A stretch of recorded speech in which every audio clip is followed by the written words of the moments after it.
I'm Steve Traugh, and I've been asked by Al Hall to recount some of the tales from my time as a music major at WVU. Al's putting together an archive of materials and recordings and videos chronicling the history of that great department. Now, before I go on, I should say that there is a great deal of lore around the music department, some of which is actually true.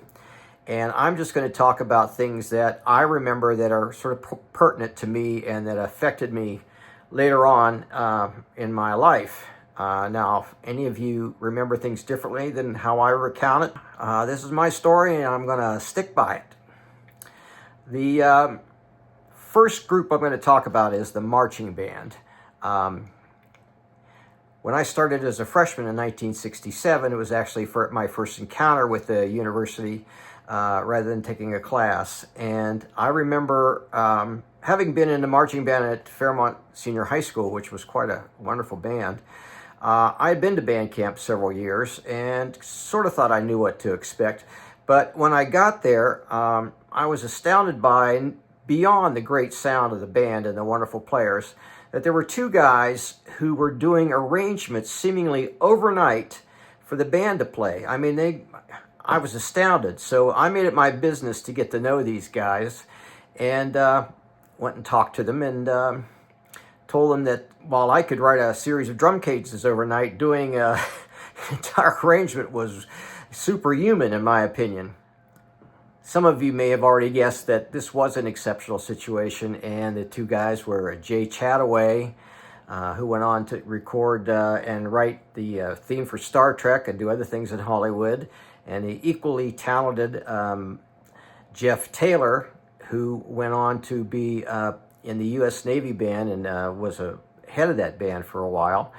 And they were gracious enough to ask me to collaborate with them and write the percussion parts to one of their arrangements.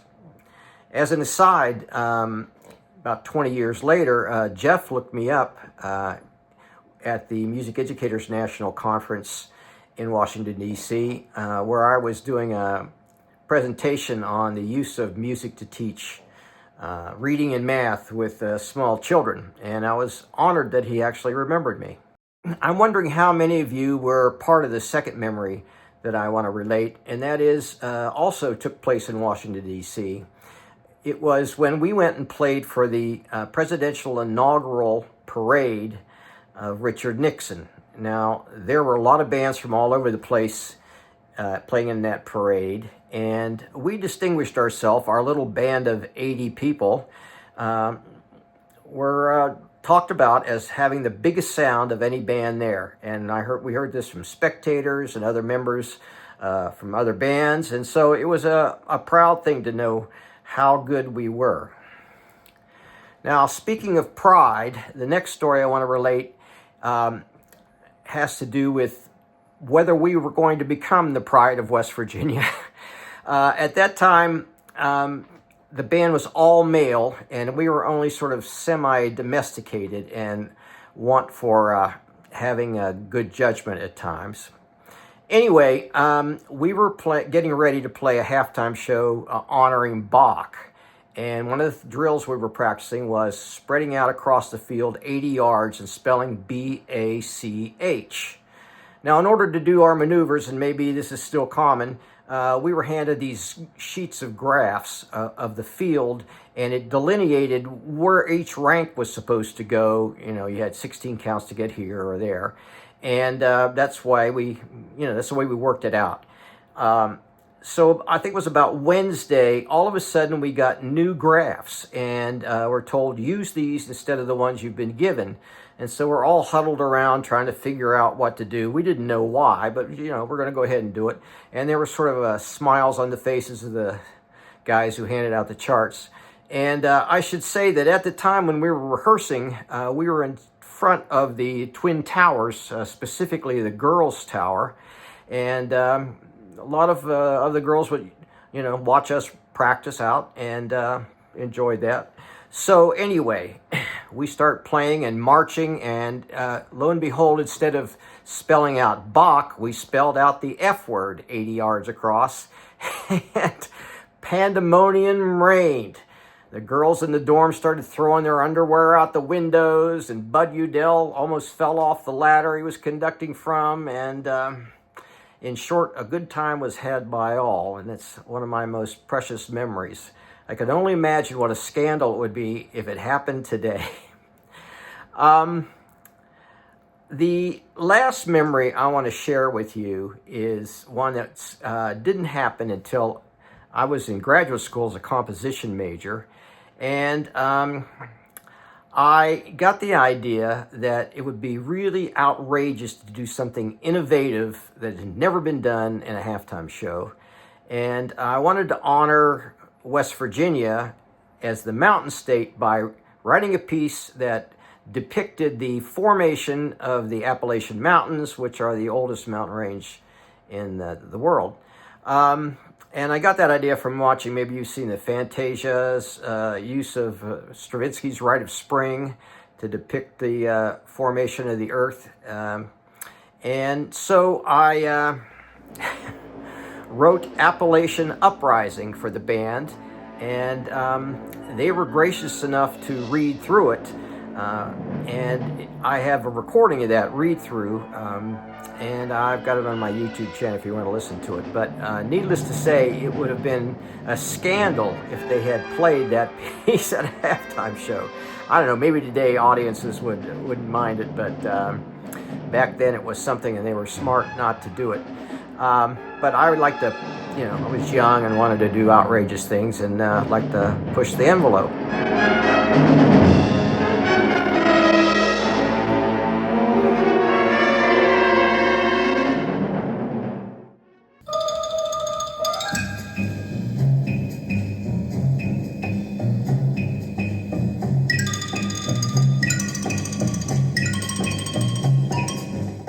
When I started as a freshman percussion major in the fall of 1967, the music department was still located in Island Hall on the university's downtown campus. It was a period of expansion, and we were bursting at the seams. The percussion studio was unplanned when the old music building was constructed, and so what was a maintenance room in the basement was converted into a sardine can of a studio. Imagine putting a marimba, xylophone, chimes, vibraphone, bells, four timpani, drum set, piano, bass, and music stands in a room with the approximate square footage of a single-car garage. Add in 14 or so people, and there was no room to turn around. Our salvation was to come in the spring, when the first phase of the Creative Arts Center would be opened. I believe the percussion department was among the first to move in. It should be noted that even the first phase wasn't completely finished. Now, letting a group of percussionists with questionable judgment and a fearless sense of adventure have unfettered access to a large, mostly vacant building still under construction may not have been the best idea. We were all over the place, investigating passageways that led underneath the building where it was bare earth. We discovered what I called the secret staircase, an emergency exit out of the concert theater. If memory serves, it was located at the back of the seats and descended 2 stories.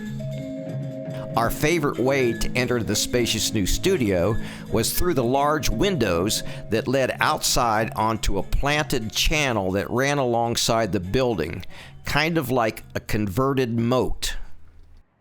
As the invasion continued, some senior members of the ensemble, who shall remain nameless, were out in front of the studio in the hallways playing a variation of hide and seek called Hide and Ambush. And one side came up with a fire extinguisher to be followed by the other side acquiring their own fire extinguisher, and what started out as a skirmish turned into a full-blown battle of the foam throwers. Now, the stuff went everywhere, and it continued until they both ran out of ammunition, and there was nothing else for the rest of us to do but go out and run and see who could slide the furthest on the slick floors. I can remember the esteemed Dr. Portnoy coming out of his office to see what was going on, shaking his head and going, damn drummers, and going back in and shutting the door. These antics continued for years. Probably a good example would be the snowball wars. One winter it snowed, I don't know, 6 inches deep, and the snow was just that right kind of consistency for making snowballs. So, of course, a bunch of us, by that time it was way more than just the percussion majors who were out there doing stuff, decided to go out and take advantage of the parking lot in front of the Creative Arts Center, which afforded lots of hiding places with all the cars out there. And the battles ranged from full-blown battles of snowballs on both sides to quickly evolving into gangs of marauders who would out and ambush innocent victims, to these huge aerial assaults of, I don't know, 10, 15 snowballs coming over and landing on cars that were just arriving. And I remember one professor getting out of his car and holding up his briefcase in front of his face and saying, "Cease fire, I'm a non-combatant." Now, there was one girl who put us all to shame with her bravery. Dr. John Engberg was doing a solo recital playing one of the Bach unaccompanied cello suites when she went streaking naked across the back of the stage. Now, nobody could figure out who she was because none of us were looking at her face. Of course, I found out a couple years later, but I'm sworn to secrecy and won't say anything. Now, I'm willing to bet that many of you have your own fun stories about our time at the university, and I encourage you to share them either in the comments below this stream, or make your own video and share it. Add to the archives that are being collected by Al Hall. And thanks for watching.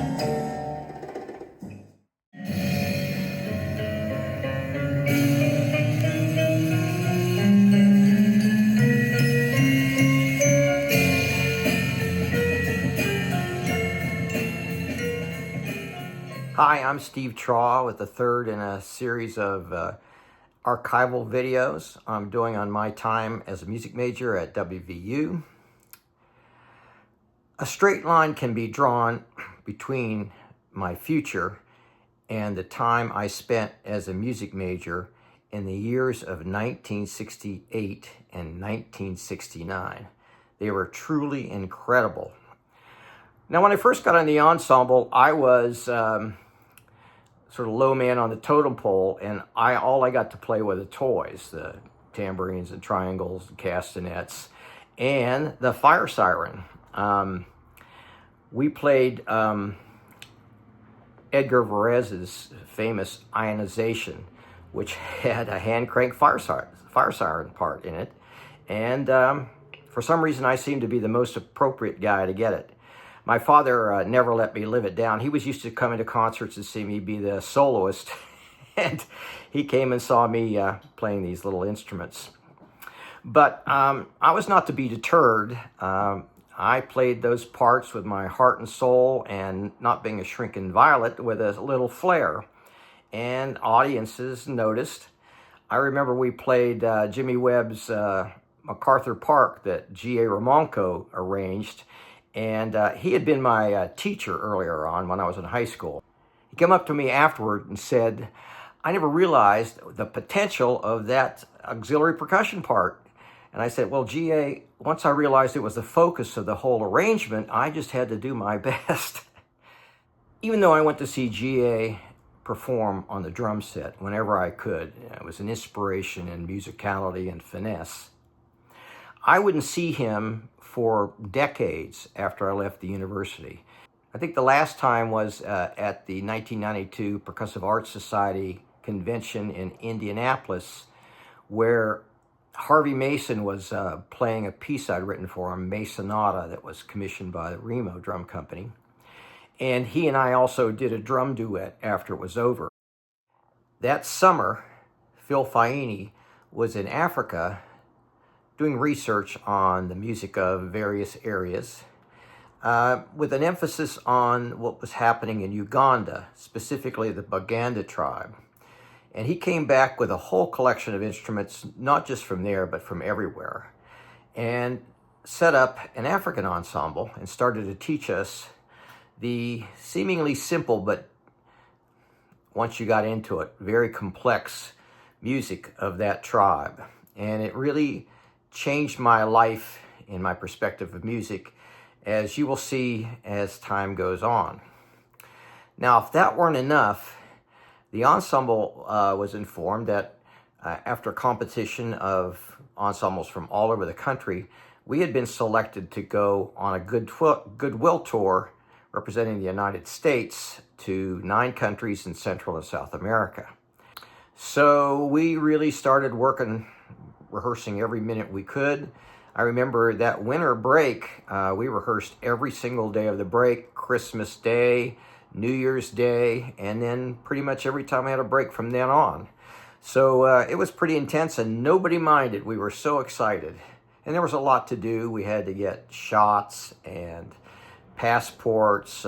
We took Spanish classes. We did cultural studies, awareness. And of course, we had to get cases, many of them custom made, for all of our equipment that we were going to carry. I think there were over 40, and they were pretty big.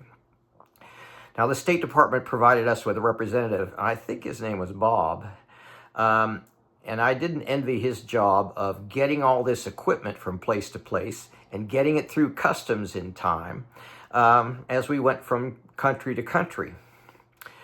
Now, we left in June, and I remember at that time I was so excited because I was going to take my first flight in an airplane, and we got on a Pan Am flight in Pittsburgh Airport. And at that time, they didn't have jetways. You had to get on the tarmac and go up the steps, as you can see in this picture. And it would be the first of many, many flights we took, one of which we almost died. It's an adventure I will tell you about as we get going on. Now, the first country they took us to was Haiti. And they don't speak Spanish in Haiti. They speak a kind of Creole French, which I guess some of us who knew French could sort of understand. And I was shocked to get off the plane because there were guards carrying automatic weapons standing all along the roof of the airport. And that was a time when the notorious, ruthless dictator Papa Doc was in charge of the country and kind of held a stranglehold on it. And so I asked, are there some laws that we have to be really careful about not to get in trouble with? And they said, oh, they change all the time. If they put you up against a wall and shoot you, you know you've done something wrong. So, but it was a country that didn't seem to have any rules. Everything was really loose. They put us up in this really cool converted French mansion for living in a hotel. I remember we had this spacious room and these billowing windows, kind of like out of Casablanca. And they had a swimming pool, and we put it was so hot, we put all the pool furniture in the pool and sat in it there. And the waiters would come out and bring us drinks and pineapples and that kind of stuff. It was no big deal. Now, Haiti was almost like being in Africa at the time. You could hear voodoo drums up in the hills at night. And one thing we enjoyed was that there were these villages, and they had market days, one at each village for each day of the week. And we were able to pick our village and go over there and enjoy it. It was amazing to see all the handmade stuff. And of course, we got some souvenirs and stuff like that. The next place we went was Trinidad. And in Trinidad, they also don't speak Spanish. They speak a form of English that's hard to understand because they put the emphasis on a different syllable. But 2 things stand out. It was our first opportunity to see a steel drum band.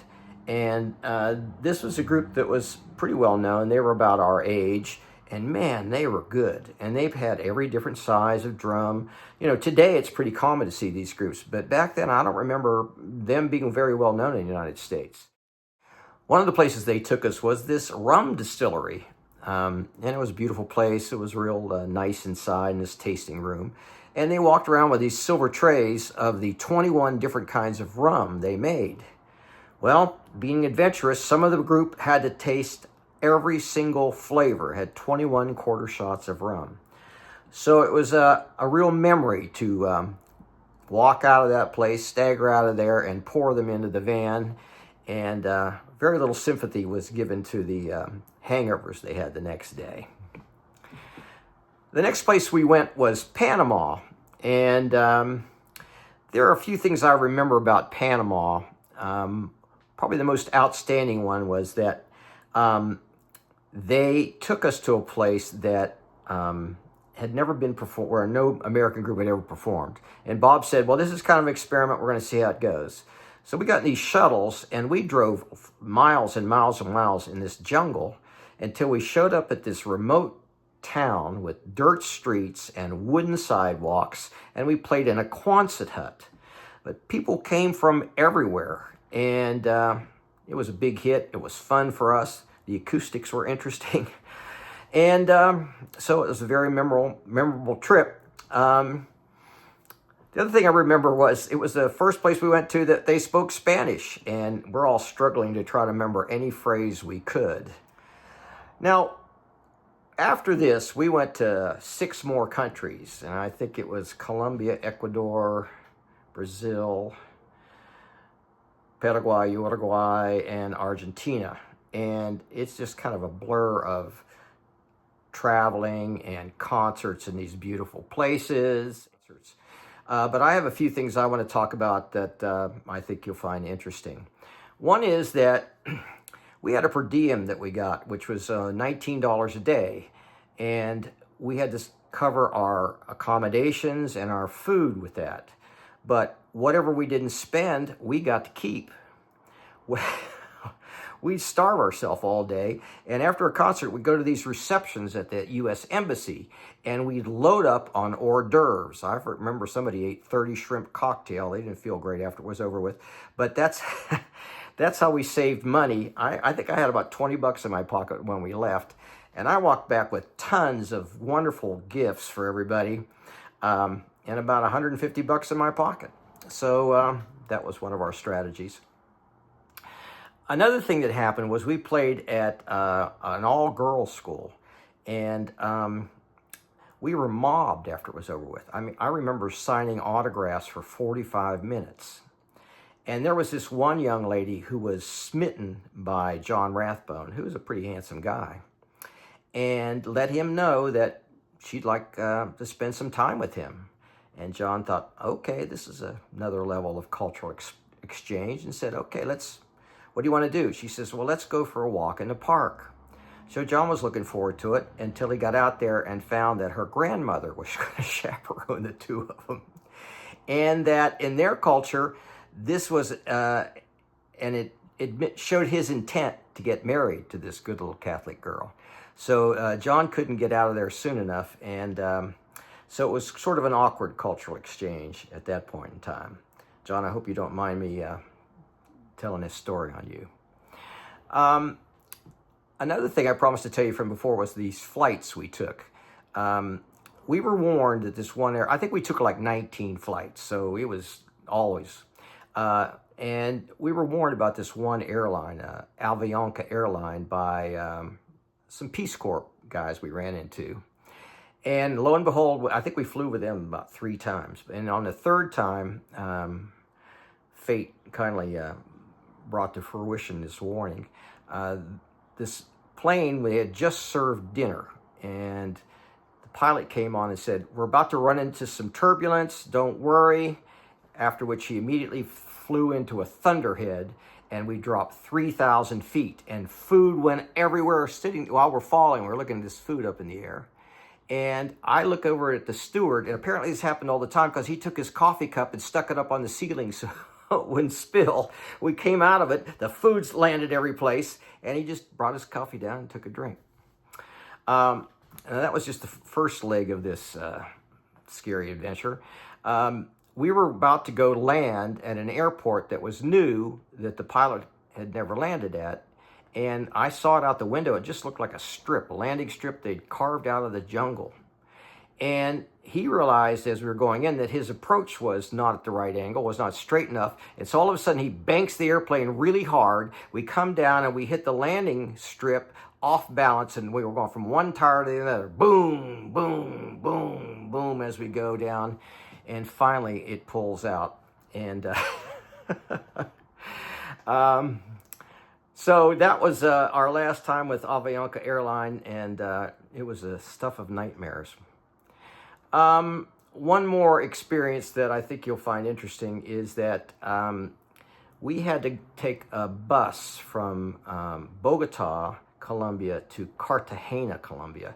And it's a long 18-hour drive. I don't know if we drove all 18 in this bus, but we found out that the buses, at least the one they got for us, was a homemade bus. And it was common for people to take a truck and take the truck bed and build a customized shell around it. And then put in a door, put in seats and windows, and they had their own bus. And the guy who was driving the bus was really excited to see a bunch of Americans, and he was particularly proud of his sound system. He had taken speakers and put them all along the sides of the bus, up on the roof, from the front to the back. And he had this cassette player he just loved. So here we go. I want to show how hip an American he could be. We're driving 70 miles an hour down a one-lane road through jungle, branches flapping against the windows, and he's playing Jimi Hendrix as loud as possible through the speakers. And I remember, to put a cherry on the top, him slamming the brakes at one point because he almost hit a guy driving a donkey cart, just ambling along, and he was going 70 at the time. But we made it alive somehow down to Cartagena, and there was a beautiful beach community right on the Caribbean. One thing we learned was the Caribbean was saltier than the normal, and you could float. It's hard to even get underneath the water. By the way, back to Panama, I remember one of the fun things we did was we went swimming in the Caribbean, drove all the way across the peninsula, and went swimming in the Pacific on the same day. We thought that was a pretty cool thing to do. The final thing I want to relate is it was a time when I started writing music more seriously, and I brought some notation paper with me, and while we were flying from place to place, I would start writing. And I got the idea, if you remember me talking to you about the African ensemble, to do a piece that compared the rhythms in the African group to the way we handle polyrhythms in the West. To give you an example, in African music, there's more than one downbeat. And it was basically, you could hear it in 3/4, and or you could go over 1/8 note to what would be the end of one and hear it in 6/8, an eighth note over. So a rhythm in 3/4 that we played was da da da da da da da da da da da da da da. But if you shift over and listen to the downbeat 1/8 note later in 6/8, it went ba da ba do ba ba da da da da ba do ba ba da da da. So it had a completely different personality, and it was a revelation to me that you could have this kind of floating rhythms. So the idea was to write these two arrangements, and it turned out, I was enjoying the piece, and it turned out to be really a pivotal little piece.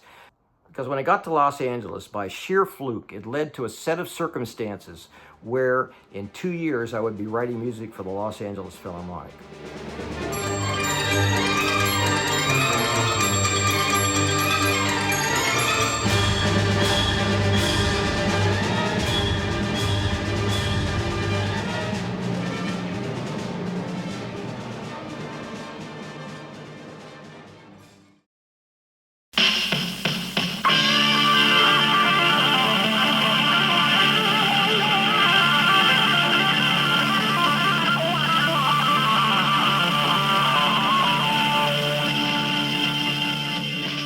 In the late 1960s and early 1970s, when I was a music major at WVU, there were an awful lot of opportunities to play music both inside and outside of the CAC that were not part of the regular curriculum. And I had plenty of opportunities to play jazz and rock and roll and shows, do a lot of subbing. One of the things that if you play the drums and you're also a percussionist, you become kind of in great demand to play at pop concerts with orchestras, because you could cover several parts at the same time. They didn't have to hire as many people. And it was fun to, say, play snare drum, bass drum, and cymbal parts and have to read them all at once and cover them. Later on in Hollywood, if you could do that, you got paid more for recording sessions. They'd call it doubles. So it was a good skill to have developed while I was there. And there are a couple things I wanted to bring to your attention I thought were kind of special. Jim Valenowith had I think it was called The Office. It was a below street level space that he would set up as a small theater, and they would do musical reviews, and you'd walk down there and get to play stuff you normally wouldn't. And it was my first experience at seeing drama majors running around naked backstage, uninhibited to do costume changes. So that kind of stands out. Just as sort of an aside, one of the places you got to play was the Hotel Morgan, which had seen better days. And I think this is something that needs to go down in history and not be forgotten. The Hotel Morgan had a big sign at the top up on the roof. And as it got older, the letters started going out. And so the first one went out was the L, and then the E, and finally the M. So for miles around, it broadcast Hot Oregon. It was one of those things you'd always wanted to see, but what were the chances of it ever happening? Now, inside the Creative Arts Center, there are a couple groups I played with that I want to mention. And one was the pep band that played for the basketball games. And Doc Miltenberger was I think the description maybe officially was faculty advisor. And I would say zookeeper would be another good title for him. And he was a fun guy. He would do little arrangements, comedy arrangements for us to do. One was Three Blind Mice that we'd play when the officials would make a call that we didn't agree with. They would set me up on the drums underneath the one of the baskets, and when the opposing team came down and had to shoot foul shots, I would just go crazy on the drums to try to make a distraction. In fact, at one game, they came up and asked me not to do it anymore. But the most memorable part was when we got to go play in New York City. There was the NIT tournament, and the basketball team was part of that. And so we got to play in Madison Square Garden. And apparently we did a pretty good job, because I think in Sports Illustrated, they actually mentioned the band in their coverage of that event. Another group that I will never forget playing with was the WVU Jazz Trombone Ensemble that Dick Powell put together. This photograph was taken after my time there, but I wanted you to see what the group looked like. They played amazing arrangements that were done at the time by Bob Hamrick, who now plays with the Pittsburgh Symphony. And he was a great jazz trombone player and an arranger. Later on, when I went to Los Angeles, I had the privilege of playing a couple concerts with the now legendary trombonist Bill Watrous, whose technical skills on the trombone were unmatched at the time.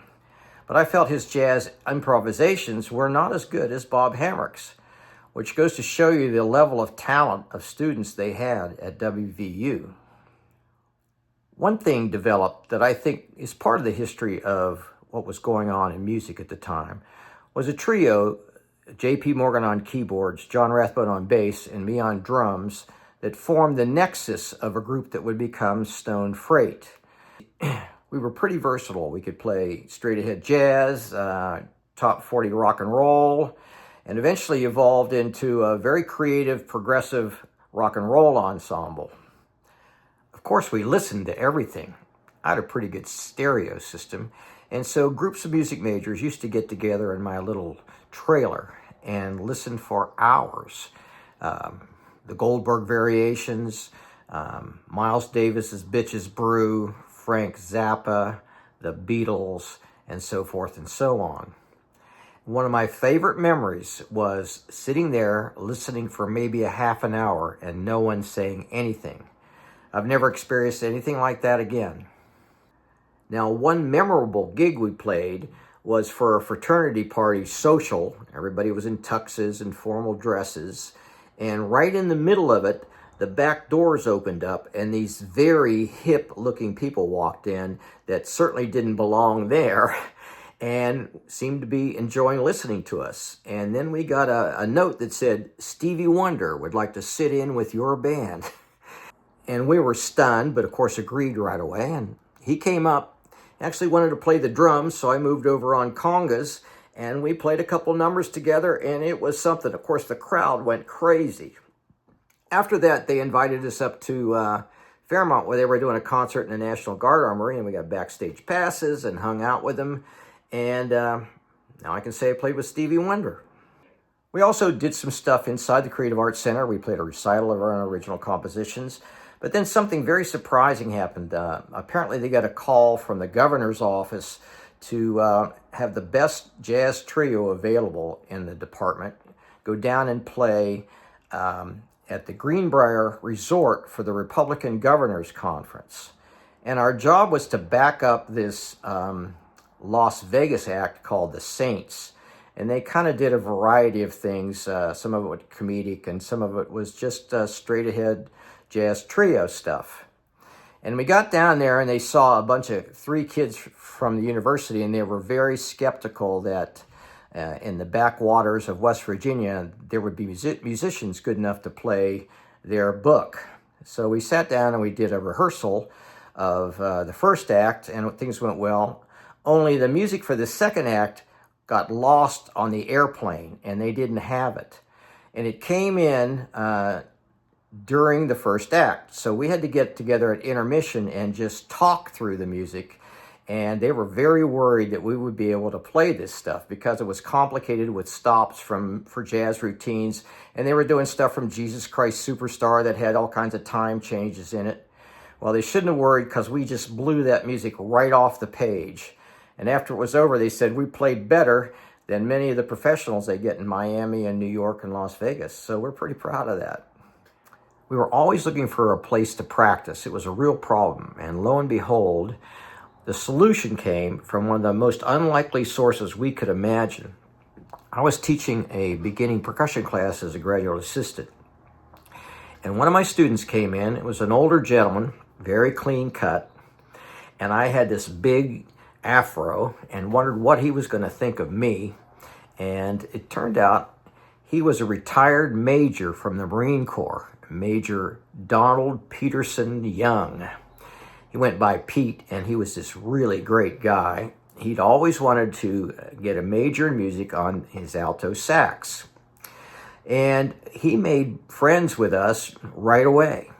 It turns out Pete had bought these 2 cabins out in the sticks beyond Cheat Lake, up this dirt road in this holler in a strange area. There was a Holy Roller church down the road, and there was a creek running through his property, and there was a bridge we had to cross to get to the cabin.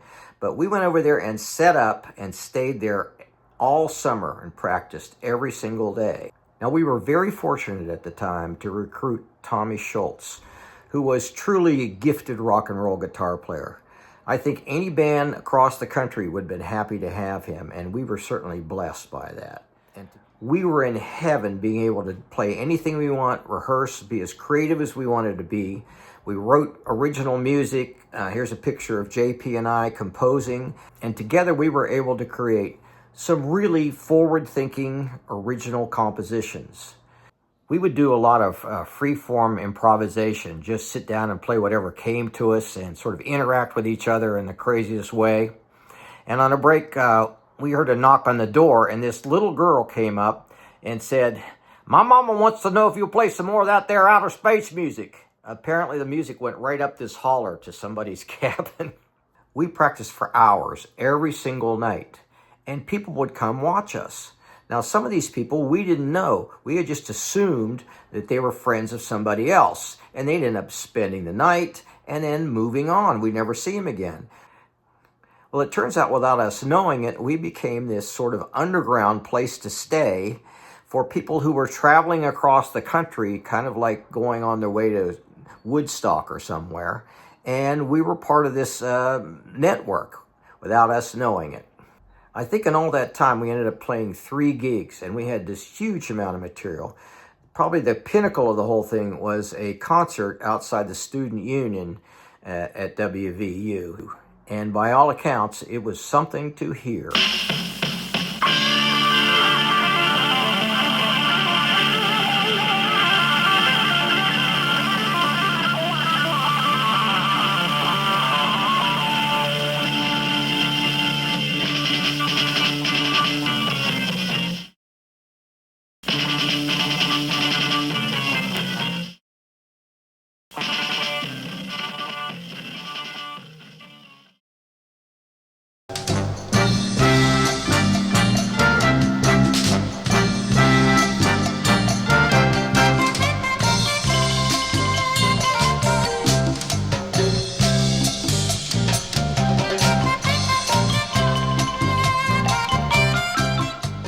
Now, I've already recounted a lot of my experiences at West Virginia University in my early years that started in 1967.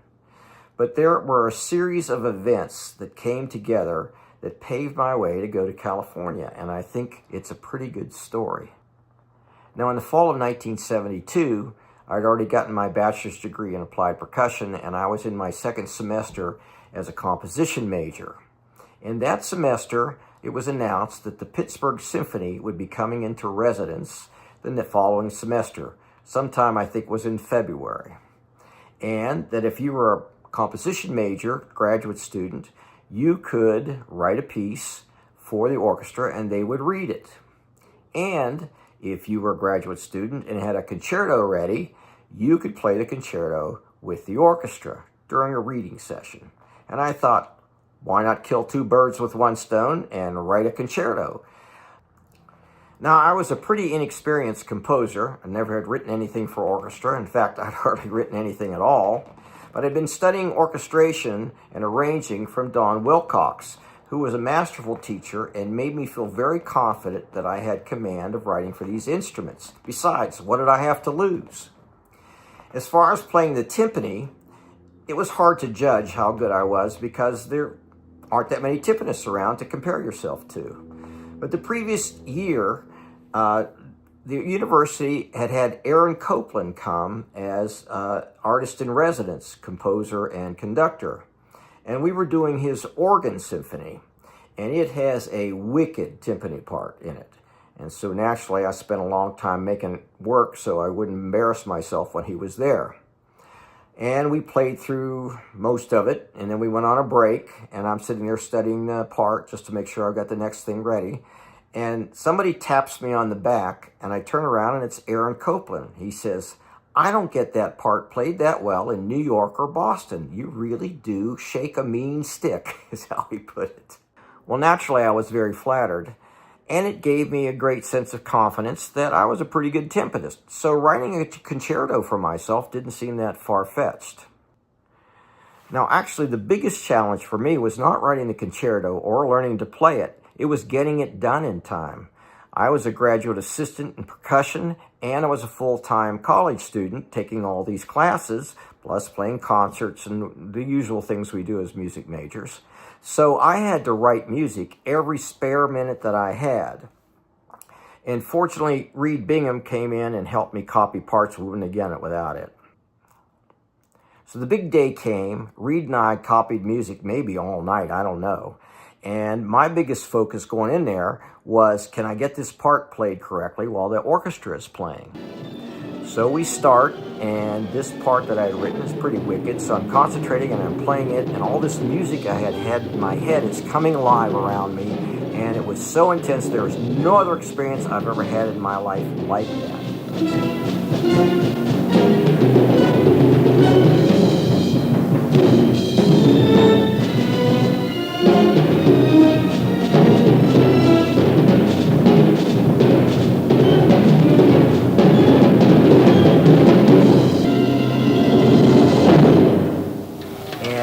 Over, the audience clapped, and somebody in the violin section said, "Welcome to Hines Hall." I had no idea what that meant. And then the conductor came over and said, "Would you like to come to Pittsburgh and play this with us next year for a children's concert?" And I said, "Well, of course." And I am just stunned. And if it hadn't been for the fact that they recorded the piece, the guys up in the recording booth did it for me, I would never have known what that piece sounded like. Anyway, I didn't have a lot of time to celebrate because the percussion ensemble was going to be playing a gig that night, and I had to get ready. It turned out that that very evening, the college was hosting a dinner in honor of the symphony, and we went and performed. Now, the guest speaker that evening, who I would not have heard if the percussion ensemble wasn't performing for the dinner, was from the National Endowment for the Arts. And the focus of his talk was on a new series of grants that the endowment was coming out with for composers to do original works. So after his talk, I went up and introduced myself, and I said I'd written a piece for the orchestra, and he said, "Oh yeah, I heard all about that. It's quite a sensation." I said, "Well, could I apply for one of these grants?" He says, "Oh, you should." So I got the paperwork to fill out, and I decided that a good idea would be to write a symphony based on East African music, something I knew no one else had ever done. And I had some expertise because of Phil Faini bringing back the drums and teaching us all how to play that music. It was a topic I was fascinated with anyway. Now, you'll remember that when I played the timpani concerto, we recorded it. So I had a good recording of that. When the marching band read my Appalachian Uprising, I got a recording of that. You may have remembered I talked about that percussion quartet, 2 and 3 for 4. We recorded that then. So I had 3 pieces that I had written on tape. So when I applied for the grant to the National Endowment for the Arts, I had the ability to splice and put tapes together and send one in, and then started to wait, because I think the deadline had been May 31st, but you didn't find out until January 1st of 1974. And in the fall semester, I realized, you're going to finish up school in May. What are you going to do? So my solution when I was trying to figure out what I was going to do with my life was to figure out who I would like to work with in Los Angeles or New York and send them tapes of my stuff. Well, I was really enamored with 2 people. One was Creed Taylor, who had a record producing company in New York, who produced all of this really wonderful jazz stuff, and I just loved it. So I sent him 1 tape. And then on the West Coast was this crazy jazz band leader named Don Ellis. And he would put things out called Electric Bath and Strawberry Soup, and it would be in 33/16 time. And it was just fascinating. And I really would wanted to play and write music for him. So I sent him a tape. Well, Creed Taylor sent my tape back and said, "I'm sorry, the speed of your tape is too slow for my machines. Redo it and send it to me later." I actually got a call on the telephone from Don Ellis. Says, "Man, this stuff is pretty interesting. Why don't you think about coming out and writing something for the band?" Now, at that very same time, the percussion ensemble was going to New York to play on the Today Show. And I could say to Don, "You know, in 2 weeks, I'm going to be on the Today Show. You can see me play," which really gave me all kinds of status in his mind to do that. And on January the 1st, I find out that I've got this grant from the National Endowment for the Arts. And at UCLA, they have this huge ethnomusicology archives with music from Uganda that I can listen to all these field recordings and actually use it to supplement what I'm using for material to write the symphony. So you see that going to West Virginia University, being a percussion major with Phil Faini, learning African music, meeting Aaron Copland, studying with Don Wilcox, having the Pittsburgh Symphony come in when they came in, playing for the dinner that night and hearing the guy from the National Endowment for the Arts give the speech, applying for the grant, getting a call back from Don Ellis, who was forming a band at that time, and playing on the Today Show, all lined up so that the road was paved for me to go to California.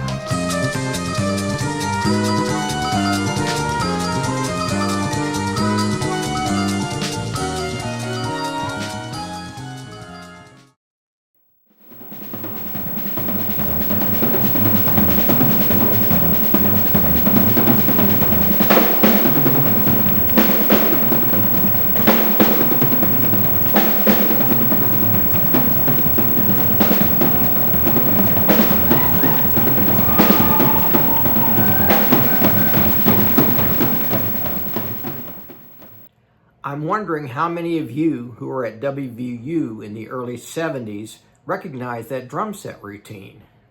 It was done at the end of one of the percussion ensemble concerts. You may remember 5 drum sets coming up out of the pit, and we all played together. Well, I saw no reason to write another one, so I've been using it for years and years. At the end of the last video, I had finally gotten to California.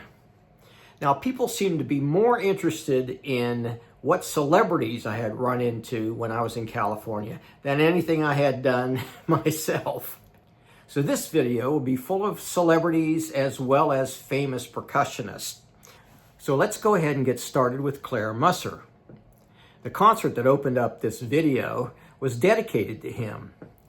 They played several of his pieces and several of mine, and we got to know each other very well. Now, Claire is famous for the development of the modern marimba, and he made the instrument famous by putting these big marimba orchestras together. I guess the record was 300 of them. Well, I went over and visited Claire at his house a couple times and discovered that not only was he a great musician, but he was also a scientist. He worked at the Jet Propulsion Laboratory in the space program. One of the things he had done is build a vibraphone out of meteorite metal. Now, it had kind of a strange sound like tuned brake drums, but it was fun for him to do. And while he was showing me that, he said, "Here," and handed me a rock from the moon. Now, I also met celebrities when I was at West Virginia University. There were 3 world-class celebrities that I got to know then. I already talked about Aaron Copland, and the other 2 are drummers. One was Joe Morello, and the other one was Buddy Rich. My encounters with them didn't happen at the university. They held workshops someplace else. The first was with Joe Morello, and he was such a nice guy, and Joe showed me 2 things. The first was how to do finger sticking, and the second was how to pick out drumsticks. Now, in addition to the traditional roll them across the table and see if they're warped or not, he showed me that if you hold the drumstick like this very lightly and tap on it, it makes a pitch, sort of like a xylophone bar. Then if you hold the other one up and tap on it, if they have the same pitch, then they're matched. They will bounce at the same rate. I don't know how many other people know this, but I've now passed it on to future generations. Now, the other person, of course, is Buddy Rich, with whom I had quite an encounter. His personality couldn't have been much more different than Joe Morello's. And I wanted to ask him a question I've been thinking about a long time, which was, when do you choose to use double strokes versus single strokes? And he said, "What's the difference?" And I said, "Well, you can play faster with double strokes." And he said, "Who can?" I said, "Well, anybody can." And he says, "Well, wise guy, we usually have somebody come up during the workshop. Let's have you come up." So I get up and sit down on the drum set, and I think we're going to talk about double strokes and single strokes. And all he says is, "Okay, wise guy, play." Now, I have no illusions about being one of the great drummers in the world, but my strength is improvising on the drum set. So I started playing things I thought maybe would be novel to him. I'm playing 5/4 and 7/8 and doing creative licks I'd never seen him do.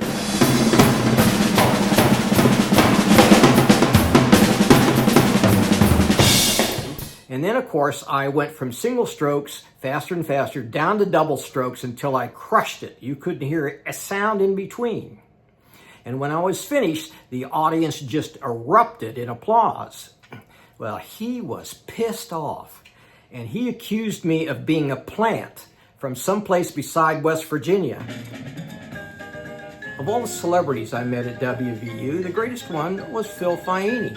He was my hero, and today he's much more famous than a lot of people who were celebrities back then. In my career, all things lead back to Phil Faini.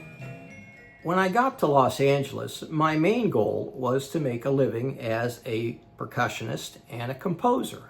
And I was very fortunate to start studying with William Kraft, who was both the timpanist with the LA Philharmonic and the composer in residence. By that time, I had gone through all my grant money to write an East African symphony, something else that leads back to Phil Faini, and I was completely broke. So Bill Kraft said, "Well, you can copy music for me. Do you know how to do that?" And I said, "Yes, I learned how to do that at West Virginia University." Now, back then you had to write out everything by hand, and if you wanted it to last and be easily duplicated, you wrote ink on vellum with these special fountain pens that used different nibs depending on what kind of notation you were doing. Now in Morgantown, score paper large enough for orchestra or concert band was hard to find. So I found a place in Van Nuys, California called Valley Music, and I would send my stuff over there and get it duplicated. Well, when I finished transcribing some of Bill Kraft's scores, he sent me down to get them duplicated, of all places, Valley Music. And it was this little hole-in-the-wall place. If you remember the record store Backstreet Records in Morgantown, it was about that size. So I walk in, and there's all these big-time film composers getting their stuff duplicated and television arrangers. And they said to me, "You're the guy from West Virginia." And I was the celebrity for the moment and always got special treatment when I went down there.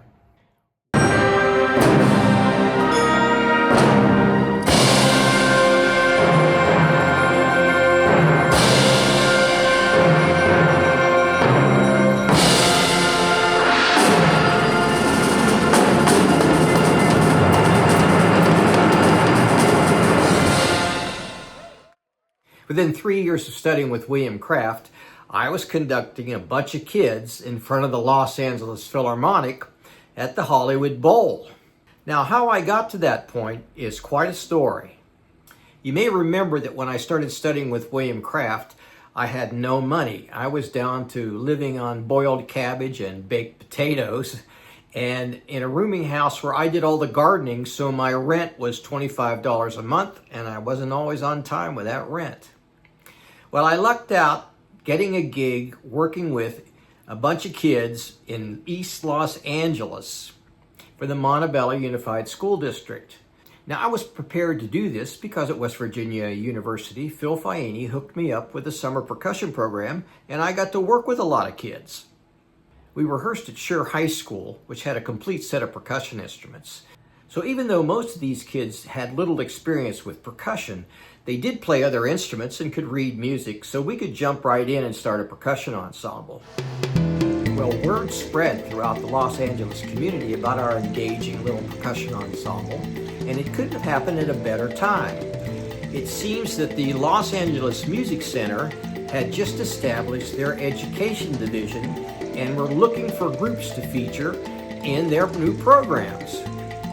So among many other places, we were asked to perform at the Hollywood Bowl. Now, mind you, it wasn't inside the Hollywood Bowl, it was on the pathway leading up to the Hollywood Bowl. In the summertime, they had a program called Open House at the Hollywood Bowl, where groups of kids would come to watch the LA Philharmonic rehearse. And while they were waiting, the Education Division took the opportunity to showcase talent they had discovered around the city along this pathway. As luck would have it, one day while we were performing, the executive director of the Los Angeles Philharmonic, Ernest Fleischman, walked by and said, "Who are these kids?" And then came up to me and said, "Would you guys like to perform with the Los Angeles Philharmonic at a children's concert?" I said, "Oh, that would be fabulous. You know, I've been studying composition with William Kraft, and I could write a piece for the group and the Philharmonic. I'm sure he would vouch for me." And in that instant, the deal was done. And I decided, since it was going to be a children's concert, I would do something educational and write Chronology of Symphonic Percussion, which would feature the use of percussion instruments from medieval times all the way through contemporary times. Thomas Axworthy was a major figure in the early music in the Los Angeles community. And as his percussionist, I had access to his large collection of medieval and Renaissance instruments that my students could use. When I was at school, I had to take 16th Century Counterpoint by Bill Winstead, who was one of the most talented musicians I've ever been around. Maybe some of you got to take bassoon lessons from him. Well, the first day of class, he comes in and says, "Don't ask me why you have to take this class, but you do, and I have to teach it." Little did I know how useful this would be when I went to write the piece for the Los Angeles Philharmonic. Now, before I'd gotten to the university, I'd never played in an orchestra, and I was really fortunate to play under the baton of Dr. Portnoy, who provided this wonderful experience of music from various periods, and I was like a sponge in there. And of course, Thomas Canning brought me along from being a pretty green composer to having some fairly competent skills with orchestration. Now, with respect to young persons' concerts, it's typical with orchestras to give minimal time for preparation. However, in our case, we spent the entire rehearsal working on chronology. And my kids were so confident that one of them turned around to the first violin section and said, "You guys are behind the beat. You need to watch the conductor." Now, the concert was set in the Dorothy Chandler Pavilion, and all 3,000 seats were filled with rambunctious fifth graders. However, when we started to play, these kids were transfixed with the piece. And when it was over, we received a long, long standing ovation. Well, the orchestra was so enamored with our group that we were invited to play at the biggest concert of the summer at the Hollywood Bowl, the 4th of July Spectacular. And it was there that I met the world-renowned conductor, Zubin Mehta. Patrick Williams was doing the score for the movie Butch and Sundance the early years and needed a percussionist who could play period instruments. He called Tom Axworthy. Tom Axworthy recommended me, and thus I got my first film date. Now, the thing I remember most about that recording session was that Emil Richards was on the date. And Emil was the most popular session player in Hollywood, and in fact is arguably one of the most famous percussionists in history. Now, another great session player is Dan Greco, who's from West Virginia University. We played together in the percussion ensemble, and he may be the most successful of all of us in fulfilling the dreams we had of becoming professional percussionists. Now, one of the things I brought with me to California was what I call the Faini model. Phil Faini was very creative in standardizing the instrumentation of a percussion ensemble to include a jazz trio, which allowed us to play pop music. And that proved to be enormously popular in West Virginia, as well as in California, where they'd heard nothing else like it. Now, it turns out that Ben Glover, who was Phil Faini's college roommate and still best friend, was the music director at Santa Ana College. And of course, I called him when I got to California, and he said, "I would like you to come out to the college and set up an ensemble just like you had at West Virginia University." Like at WVU, we had a variety of guest soloists come in and play with the ensemble. Ed Thigpen, a great jazz drummer that Guy Ramonko introduced me to. He was famous enough to have his own sticks named after him. Another guest artist we had at Santa Ana College was Ralph Humphrey, who played with both Frank Zappa and Don Ellis. And he was extremely musical at playing odd time signatures. In fact, he wrote the best method book on how to play those time signatures that I know of. The third guest we had was Harvey Mason, with whom I would develop a long relationship. Now, the most famous guest we had was Louis Bellson, who I understand also played at West Virginia University. Louis and I would become friends. I would go over to his house and visit him. He even let me borrow one of his jazz charts called Quiet Riot to arrange for percussion ensemble. We even did some drum duets together. Now, Phil Faini was very supportive of my work with the Santa Ana College Percussion Ensemble, and we used to trade arrangements. The first one I sent him was Ritual Fire Dance, which he actually recorded with the WVU Percussion Ensemble. Another arrangement that I shared was the 1812 Over Easy, a pop arrangement of Tchaikovsky's famous overture. It was commissioned for the Huntington Beach 4th of July Harbor Festival. And the cool thing about it was that we got to set off real live explosives for the cannon shots. Their pyrotechnic engineer came up and gave us a panel with a matrix of buttons on it. And every time we wanted the cannon to go off, just push the button and there'd be a big explosion. And I can tell you, it made for quite a performance.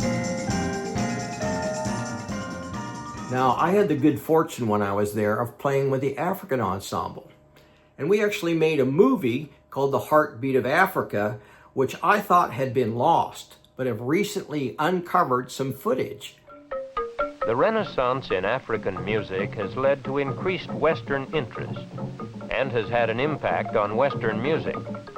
One musician and scholar who's been especially active is Phil Faini of West Virginia University. Faini has traveled extensively in East Africa, recording performances, collecting instruments, gathering background information, and learning how to play African music.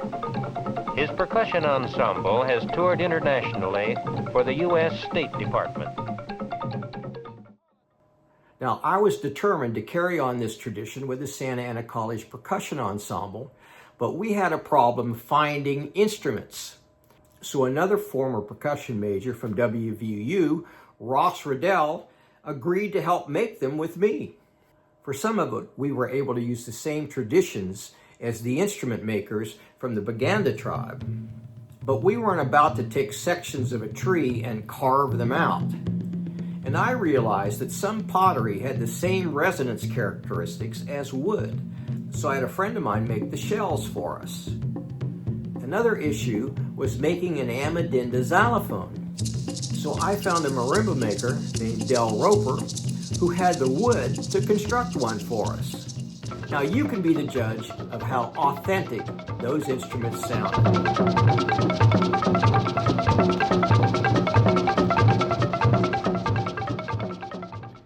Now while all this was going on, I had some more celebrity encounters. I had been invited to join the Los Angeles Society of Composers and Arrangers, and they met once a month and had guest speakers. And I was so excited that Frank Zappa would be one of their speakers. Now, the next person was the famous singer Marvin Gaye, who bought the rooming house I was living in for his parents. He even sold me some antique furniture he wanted to get rid of that I still have today. And that brings us to Bruce Springsteen. By this time, I had enough money to start going out to dinner, and I liked these little out-of-the-way hole-in-the-wall places, which apparently he did as well, because we wound up at 3 restaurants together. He even followed me into the bathroom one time and stood at the next urinal and said hello. In 1982, I won the prestigious Bravo Award for being the Outstanding Arts Educator in Los Angeles County. It was presented by 2 famous celebrities, Marla Gibbs, who was on a very popular television show, The Jeffersons, as well as Gary Marshall, who directed the movies Pretty Woman, The Princess Diaries, and Overboard. Now, the work I had done to earn this award had its roots at West Virginia University. I had a young boy whose dad had bought him a drum set, and he came and talked to me, and he said, "My son is very depressed since his mother died 6 months ago, and all he's really wanted is to play the drum set. So can you please help him be successful at this?" The first thing I had him do was just play both hands and both feet and try to keep a steady beat. And then gradually we'd made it more and more complex. Well, after about 3 months, he started to play, and he acquired a sense of hopefulness. His grades went up, and he started flourishing in school. Now, I had no doubt in my mind that there is a therapeutic effect to playing the drums. Now, after all the successes we had with the Montebello School District Percussion Ensemble, the Board of Education asked me what I would like to do as a follow-up. So I told the Board of Education that I'd like to set up a music lab in their most challenging elementary school. So they sent me down to Bell Gardens Elementary School, which was the most depressed area in the district. We had 6 different languages at the school. Many families were illiterate in their own language. So if what I was trying to do would work there, it would work anywhere. I had 2 goals in mind in setting up this program. The first was to help children develop better learning skills and concentration skills Without those, they couldn't learn anything new. And the second was to partner with classroom teachers to develop techniques and materials that would help the students do better at reading and math and learning in general. Now, this partnership required the teachers to come every week with their students into the lab and learn right along with them the latest techniques we had developed, and then go back and use them every day in the classroom. Well, the results were almost instantaneous and miraculous. Kids were attending and listening and far more excited about coming to school. Well, word got out about our little experiment down at Bell Gardens Elementary School, and people were very excited that we could clearly demonstrate the benefits of music in child development and child learning. And this began a series of exposés on the program in both print and televised media. And all this from an experience I had with a young boy at West Virginia University. Little did I realize that, like Phil Faiini, my true calling was in teaching, through which all my dreams of composing and performing would come to fruition. There was a certain degree of celebrity attached to winning the Bravo Award, which the LA Music Center promoted aggressively. There were lots of interviews in the media, as well as many televised music lessons, including Steps to Learning on CBS and 2 appearances on Romper Room, one of which won an Emmy for children's programming. Now, I was no stranger to appearing on television due to experiences I had while at WVU. Of course, there was the percussion ensemble's performance on the Today Show, which, by the way, was followed by an interview by Barbara Walters. There were 3 other occasions in which I was on television. They were taped at the university's PBS affiliate, WVU. The first, of course, was The Heartbeat of Africa, from which I've already played a segment. And the second and third were profiles of the WVU African Ensemble and the progressive rock group Stone Freight, of which I was a member. In the 1980s, there was an upsurge of interest in promoting the arts and education in virtually every venue that had contact with children. I became a consultant for the National Endowment for the Arts, PBS, and Canada's OWL TV for producing content for children's educational TV. I also worked with the J. Paul Getty Arts Museum on developing arts programs for schools. And finally, I was invited to be on a panel by MENC to develop national music standards for the 21st century. During my travels, I ran into a couple more celebrities, Rue McClanahan and William Shatner. In the meantime, as a representative of the LA Music Center's Education Division, I would be appearing on stage with many celebrities, including Ron Howard, Barbara Eden, and Henry Winkler. I also served on arts advisory committees with Pat Morita and Richard Dreyfuss. In the midst of all this, the LA Philharmonic asked me to write a 3rd piece for a youth concert, which was funded in part by an ASCAP Composer in Residence grant, during which I would be featured as both a composer and the narrator. Every year, the WVU Percussion Ensemble tried to outdo the finale of the previous year's concert. One especially memorable year was a concert that finished with an arrangement of the 2001 Space Odyssey. Brass players from the marching band were hidden behind the screens that lined both sides of the concert hall, and when they joined in, the audience was awestruck, as was I. I never forgot that wonderful, compelling blend of brass and percussion. So when the opportunity came to put a professional ensemble together in Los Angeles, I added 6 winds to the Faiini model that had served me so well, and thus Supercussion was born. I used to joke that it was a big band with just the right ratio of winds to percussion.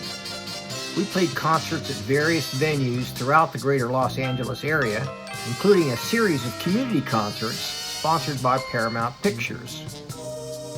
Supercussion had quite a few future celebrities in the group. Among them was John Patitucci, Brandon Fields, and Wayne Bergeron. Every Christmas Eve, I would put together the Los Angeles Festival Orchestra and Chorus, which was built around supercussion. The Dorothy Chandler Pavilion opened its doors every Christmas Eve to a 12-hour showcase of various groups from around the county playing Christmas music, and our job was to do the finale. One year, in addition to the orchestra and chorus, the Music Center wanted to add the Los Angeles Moravian Trombone Choir.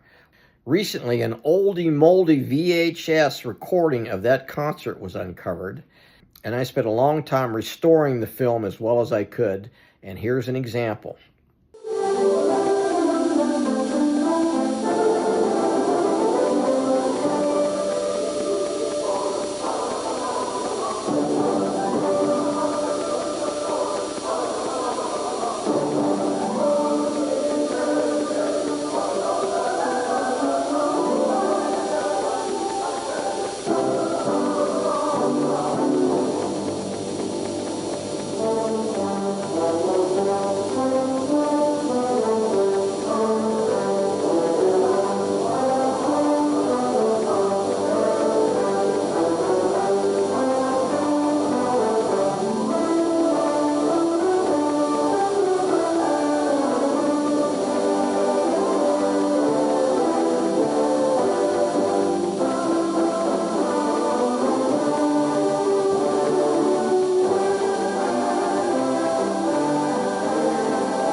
Northridge, California may best be known as the center of the last big earthquake in Southern California. But like WVU, the university there, Cal State Northridge, has a great music department. I became familiar with the school when their fine orchestra played Reflections for Orchestra, which I composed at WVU for my master's thesis.